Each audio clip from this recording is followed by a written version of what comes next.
Bastım ona. Bastım.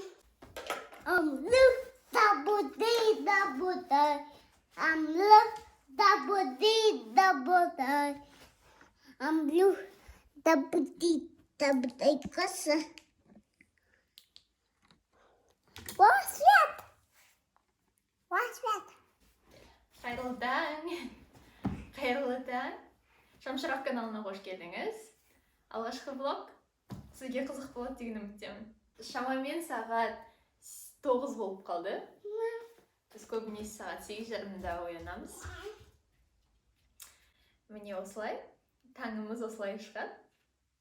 Төсек жинаймын. Одан кейін мен көбінесе медитацияларымды жасаймын бірден. Ата-ана болу өте қиын. Әрине. Жайдан жай осылай таяқ жеп жүресің.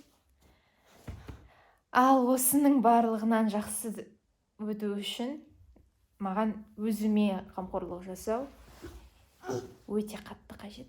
Mommy, I'm Spider-Man. I am Spider-Man. Менде бір үлкен жаңалық бар. Менің соңғы видеом баланы балабақшаға, мектепке алғаш рет баруға қалай дайындауға болады деп аталады ғой.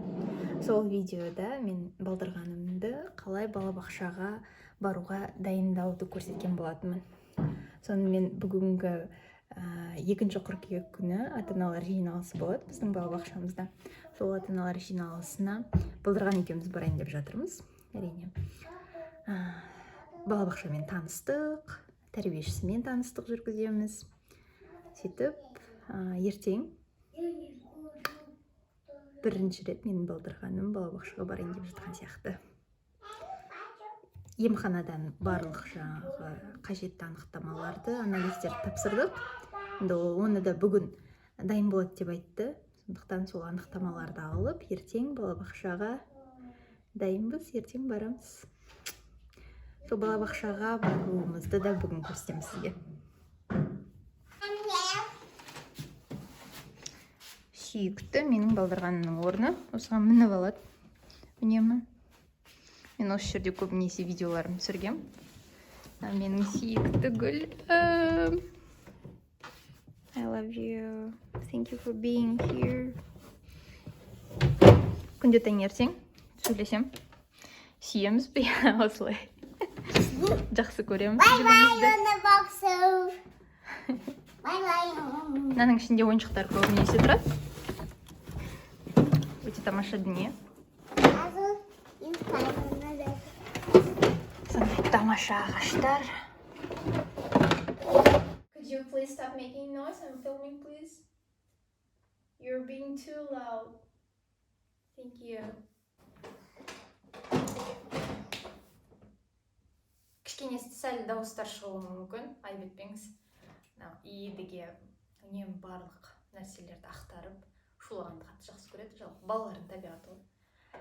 Жалпы медитация ол тыныс алу мен ойыңызды тазарту. Қазір өмір сүруге көмектесетін нәрсе.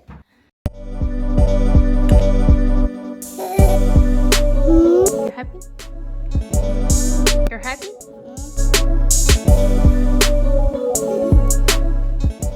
Бір қызық нәрсе айтайын ба? Жаңа you're happy деп сұрадым ғой. Сен бақыттысың ба деп. Сөйтіп мен көбінесе 1-2 рет бастапқы уақыттарда сұрап жүретінмін, сен қалың қалай деп. Міне. Сөйтіп менің балдырғаным осылай you're happy деп сұрақ қоя бастайды. Одан кейін оны күніне миллион рет қоя бастады ғой. Сөйтіп күнде менен you're happy? Сен бақытсың ба? Мами, сен бақытсың ба? деп сұрайды. Күніне миллион рет сұрайды. Mommy, you happy? Oh, I am. You happy? Yep. I'm already eating muffin. You have already eaten muffin. You can eat bananas and molten, yep. Шыдап тастайын дейді. Әкесі мен осылай бір-бір маштап ойнайды. Oh. Sunny, please be gentle. Gentle hands with me, please. Я могу тебя. You're not a monkey bear. I'm not a monkey bird. Monkey bear. Huh? I'm not a monkey bird, you're right. Monkey ball outdoors. It is. It's outdoors. That's my monkey ball. I'm not for climbing on. You're right, Benny.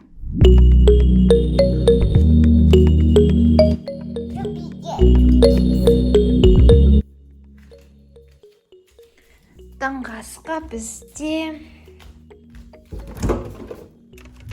осындай кешкі астан қалған тамақтар қалады. Арпа бар екен. Сосын кішкене күріш бар бізде Норимен. Yeah, I'll stick. Sure. Anyhow. Oh, thank you for helping me. Thank you. Thank you. Мне көмектесуге дайын тұрады. Oh, thank you. Oh. Bak, işkuma. Bak. Sus. Only one sus. Sus one. Mama. Mommy, happy? I'm happy. Mama, sen de kızım. Mhm. Bir de kabul. Sen yemeğe koysayışım orada. Yok.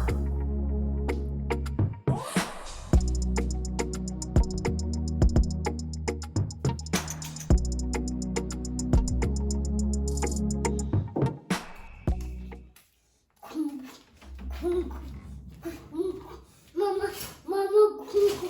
Mama, gungu. Mama, gungu.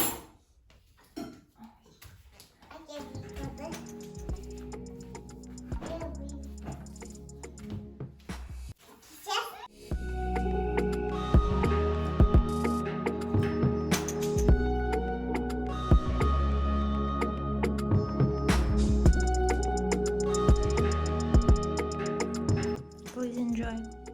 Thank you. Біздің үйде тамақтану әдісі екі түрлі. Мен өзім ет және сүт өнімдерін, жалпы жануарлардың өнімдерін пайдаланбаймын. Ал балдырғаным және әкесі толықтай барлығын жейді, талғамайды. Менің осындай шешім қабылдағанымның, яғни веган болғанымның себебі ол менің ағзама көп нәрсе жақпағандықтан, біріншіден. Екіншіден, жалпы өзім жаңағы аяқ астынан осындай шешімге келген болатынмын. Өте қатты шабыттанып, экологиялық тұрғыда маған қажет болып санағандығынан, жүрегіме жақын болғандықтан сондай шешім қабылдаған болатынмын. Ал жалпы балаларға келгенде балалардың веган болғанын мүлдем құптамаймын. Себебі балалар қазір жаңағы кішкентай кезінен барлық тағамдардың түрлерін жеп көрмесе, ертең оларда белгілі бір жаңағы аллергиялық салдарлар туындауы мүмкін. Сондықтан менің балам мүлдем веган емес, ол етті жейді. Ал әкесімен бірге барлық тағамдарды жейді. Тәттіні де болсын, ащыны да болсын. Жалпы мен ғана осындай жаңағы вегандық тағамдарға құмармын. I put on this. Oh, you peed? Oh, okay. Оның үстіне, please wait, okay? Yeah.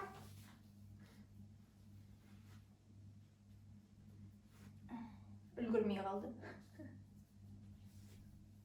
Кейде осылай жүреді. Сөйтіп үлгірмей қалады. Көбінесе өзім жаңағы шаруалардың барлығын туалетке атқара алады. Бірақ сонда да осындай жағдайлар болып қалады. Және бұл қалыпты жағдай.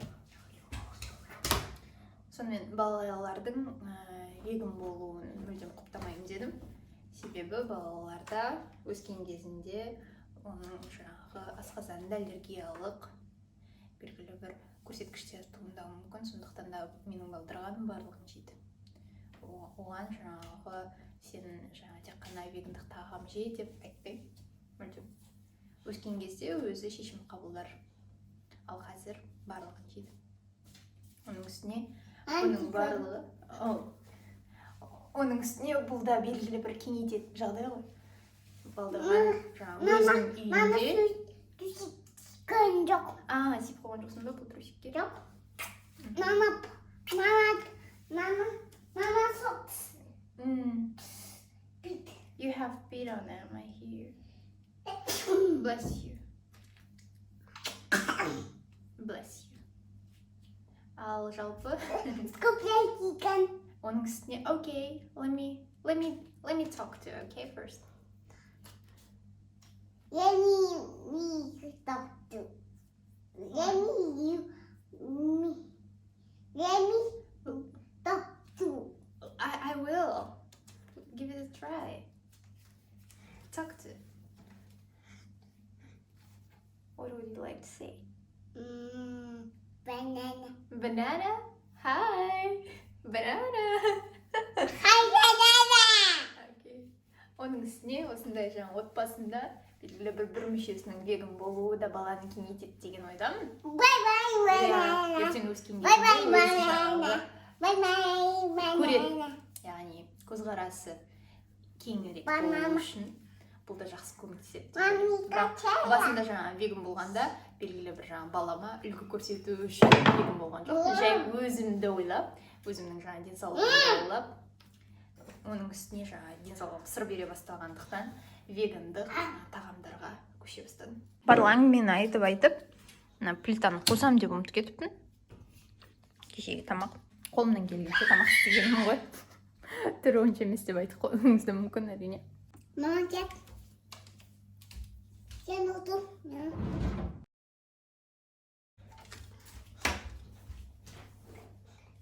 Қалайсың? Жақсысың?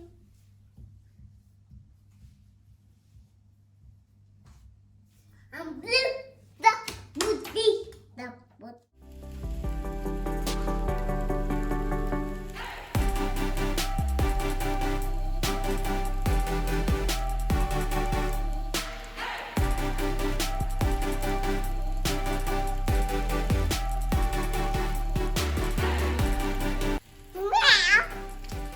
Ертелеп кетті.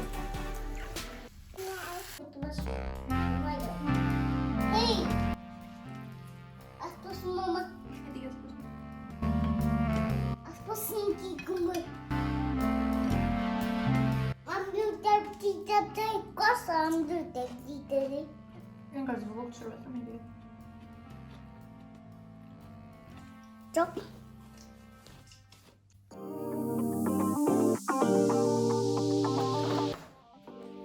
Мен ыдыс жуып жатқандағы ситуация шын өмірлік шашылып жату.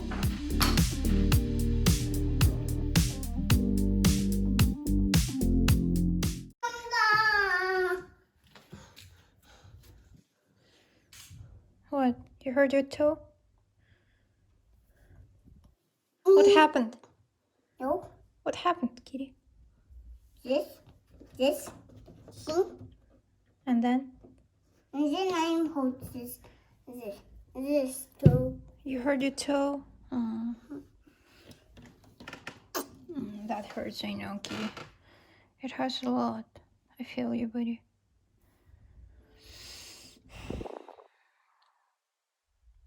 I love you. I feel much better.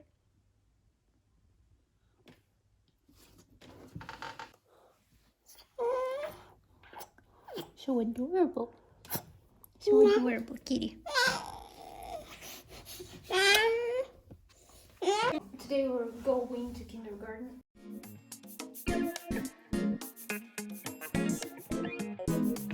Oh, first we need to go and sleep.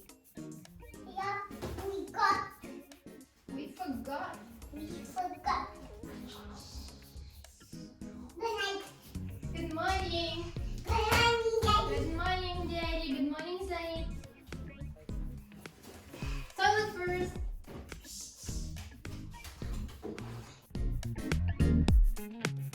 First is.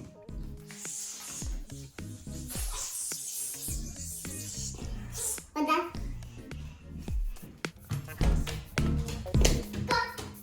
We need to get dressed, Kitty.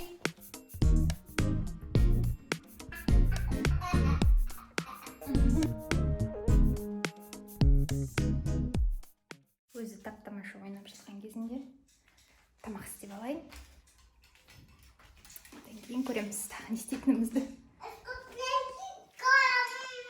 I need to cook, buddy. I hear you're upset. You want me to play with you. I hear. I need to go and cook. Would you like to join me? Or would you like to play all by your own? We don't hit. We use gentle hands. I hear, Sunny. You are so upset right now. You're mad. It's okay to feel mad. It's not okay to hit me. I won't let you hit me, buddy. It's okay to feel mad. It's not okay to hit me. Yeah, I do. Yo. You can't pull my shirt. It hurts. Can't. Hitting hurts. We don't hit. We use gentle hands. осылай үнемі жаңағы күресіп төбелесіп жүре бастайды балдырғандар. Бұның барлығы қарапайым табиғи дамудың құбылысы. Сізден тек қана ресурсыңыздың толы болуы, яғни өзіңізге қамқорлық білдіре алуыңыз шыдамдылығыңызды арттырады. Оның үстіне балаға шектеу қою. Мен сені ұрғызбаймын деп айту. Едіге мен сені ұрғызбаймын, ұру өте қатты ауырады.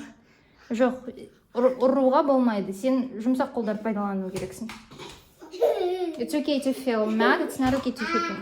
You can stamp your feet or you can hit your puncher.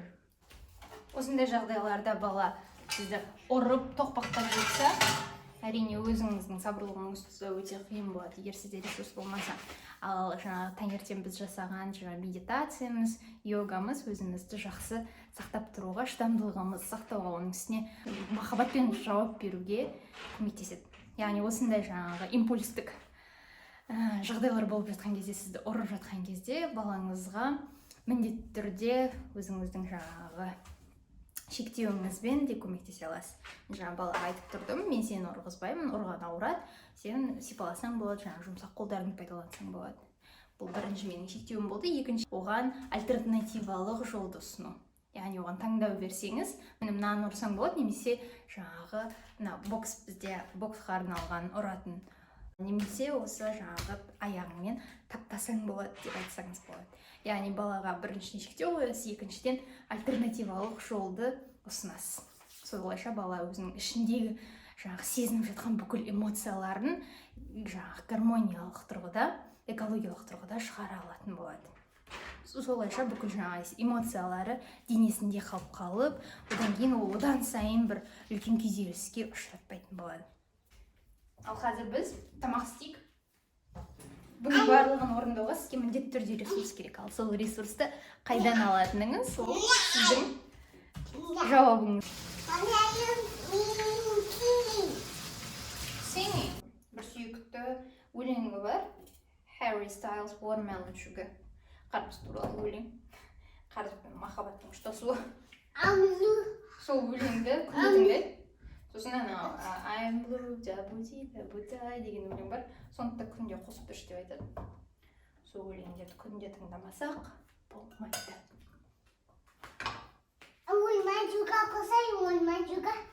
I can't, now I'm going to film.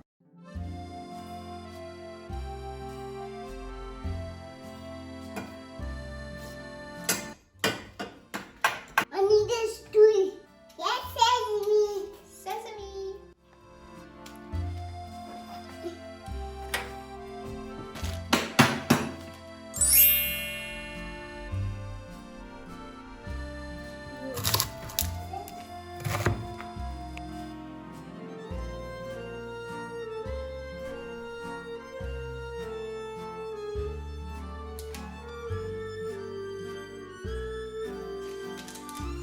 You're happy? Мен өзім не істесем де, соның барлығына баланы кірістіруге тырысам, солайша сапалы уақыт өткіземіз. Біріншіден, екіншіден баланың да оған көңіл бөліп жатқанын байқайтын болады. Яғни мен өз шаруаларыммен айналысамын да, медитацияларымды, йогамды да жасаймын, өзіме де қараймын. Керек кезде өзіме де қараймын, баласыз нәрселерді жасаймын. Ал керек кезде баланы мүмкіндігінше өзімнің істеріме кірістіруге тырысамын. Солайша біз бірге сапалы уақыт өткіземіз.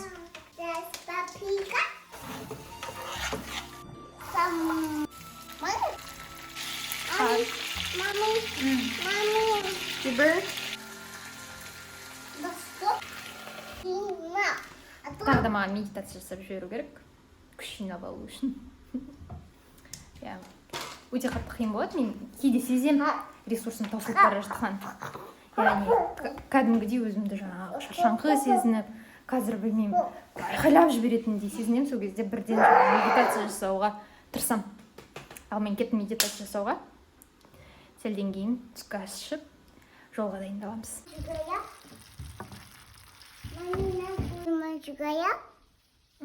Болды, медитацияны жасадым. Балдырған өзі ойнады. Енді тамақ ішеміз. Сөйтіп киінеміз де жолға шығарамыз. Мына күріш менде кешегіден қалған. Сөйтіп міне тамақты істедік. Жеп алайық.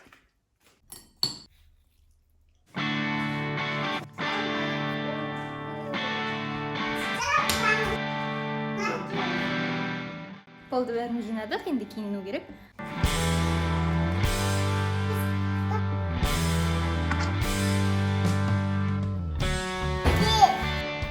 Біз шығуға дайынбыз. Әрбір сыртқа шыққан сайын қоқыс төгеміз. Болды, күн жылы деген үміттемін. Осылай шығайық, аялдамаға барамыз.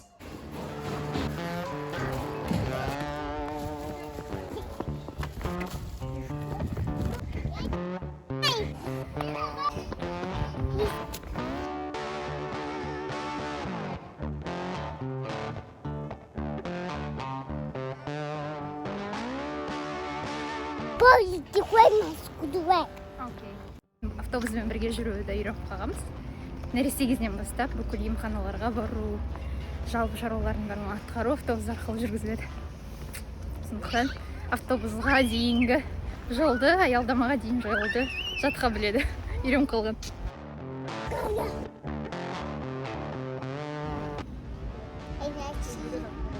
You are chilling. You chilling, yeah?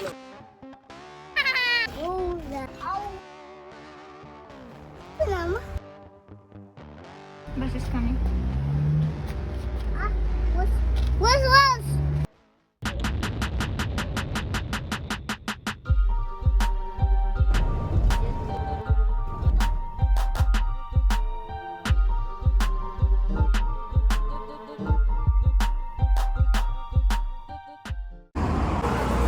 Автобусда ұйықтап қалды, енді екінші автобусға мінеміз.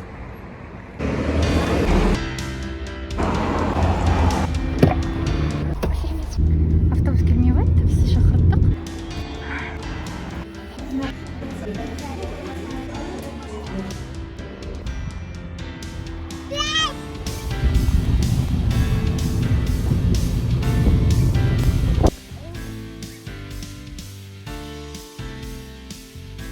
Daycare.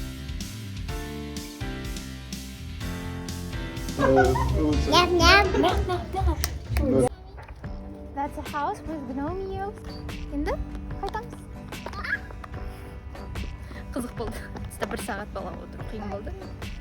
Анда, мында. Мені жол қойып берді. Бірақ ол жақта онша видеоға түсірмедім. Дұрыс емес көрінді маған. Қазір бүкіл тұрып қалғандарын шығарып жатыр.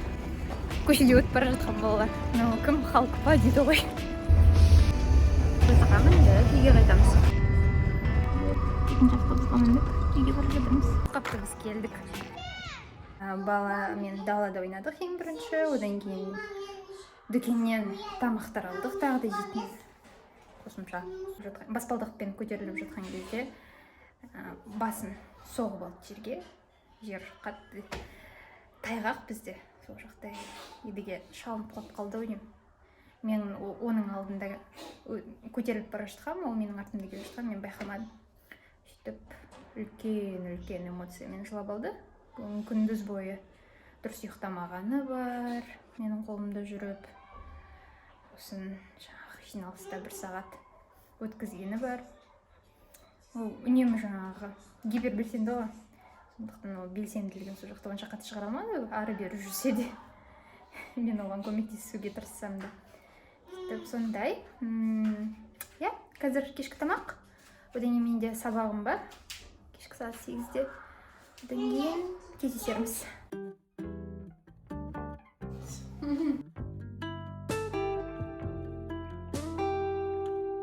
өзіміз отыра тұрамыз. Әзірше өзі ойнап жатыр. Мен қазір әкемізге ертең жұмысына түскі ас дайындап жатырмын. Түскі асқа оған теңіз орам жапырақтары, нори, сәл-пәл күріш, сосын қияр, ірімшік, сондай белгілі бір ролл десем болады. Дайындап жатырмын. Әдетте тамақты мен алдын ала әзірлеп, белгілі бір менюларды дайындайтын адамдардың қатарында емеспін. Қолыма не түседі, және қандай менде шабыт бар, соған байланысты жасаймын. Немесе әкесінен тікелей сұраймын, сен не жегеніңді қалайсың деп. Ол әрине міндетті түрде маған тыныш бармақ дейді. Оған көбінесе уақыт болмайды, уақыт болғанша шамам келгенше жасаймын әрине. Иә, соңғы кездері тамақты өзім дайындап, өзім әзірлеп, мен әзірлеген тағамдарды жегізуге тырысамын аптасыма. Бірақ әрине белгілі бір гипермаркеттерден, супермаркеттерден дайын тағамдарды алуға, жеткізумен тағамдар сатып алудан да кетер емеспін. Рахмет осы влогты көргеніңізге. Осы влогтағы барлық жағдайлардың, болған оқиғалардың барлық күнделікті қайталана бермейді. Мысалы, біз бір күндері далада 3 сағаттап, 5 сағаттап жүріп қаламыз, ойнап, немесе қыдырып. Бір күндері біз дәмханаларда түстеніп, кешкі ас іше салуымыз мүмкін. Бір күндері үйде қарапайым, тек қана супер көкөністерді ғана жеп, бір күндері қанты бар, көп аса қатты пайдалы емес тағамдарды, десерттерді жеп те жүруіміз мүмкін. Сондықтан бүгінгі жеп жатқан тағамдарымыз күнделікті жейтін тағамдарымыздың қатарында емес, және де бүгінгі жасап жатқан әрекеттеріміздің барлығы, яғни балабақшаға бүгін мысалы барып көруіміз деген сияқты күнделікті біздің жасап жүрген рутинамызға жатпайды.